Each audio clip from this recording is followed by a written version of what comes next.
Kaixo, ongi etorri Zientzia Euskaraz kanalera.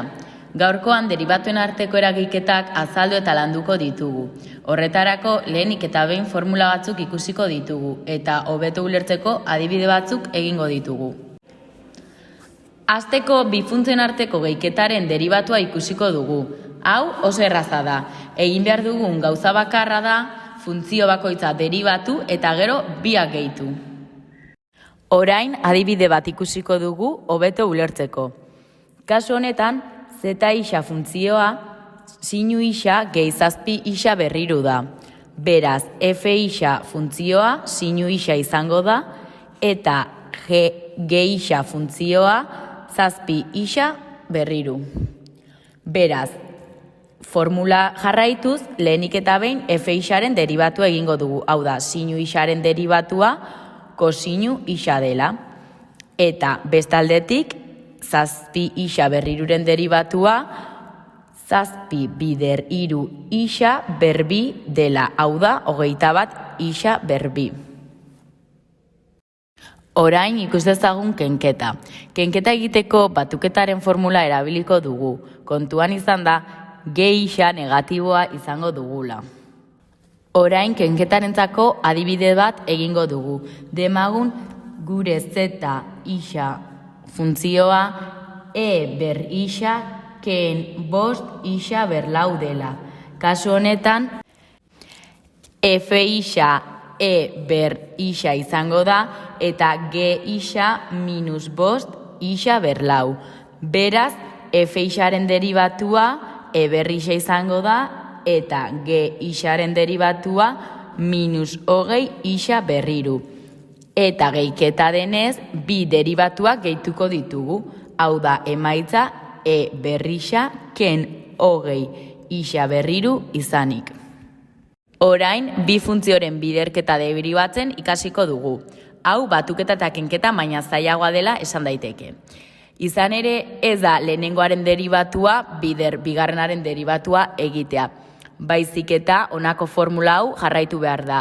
Lehenengo funtzioaren deribatua bigarren funtzioa deribatu gabe, gehi lehenengo funtzioa deribatu gabe, bigarren funtzioa deribatu. Ikus dezagun adibide bat formula hobeto ulertzeko. Gure funtzioa bost isa berbi bider kosinu isa da.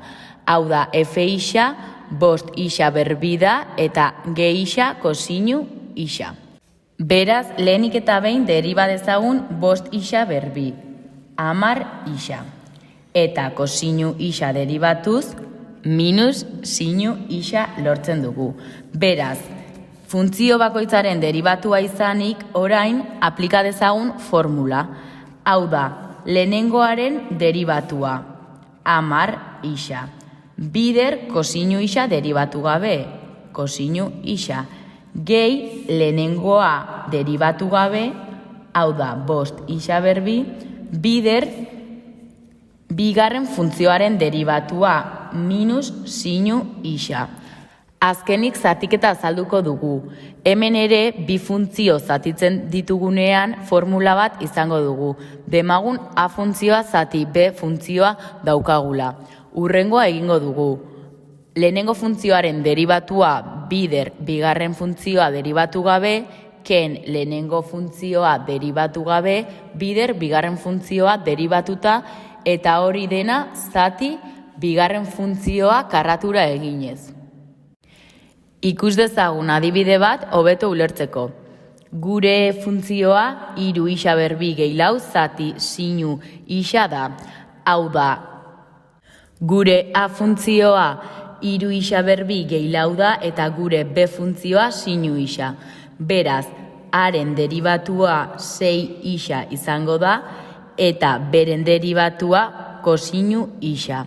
Orain, formula aplikatuz, lehenengo funtzioaren deribatua 6 isa bider berena deribatu gabe, hau da, sinu isa, ken lehenengo funtzioa deribatu gabe, hiru isa berbi gehi lau, bigarren funtzioa deribatuta izango da, kosinu isa. Eta orain, hau guztia zati bigarren funtzioa karratura. hau da sinu berbi isa. Hau izan da dena, eskerrik asko bideo ikusteagatik eta hurrengora arte.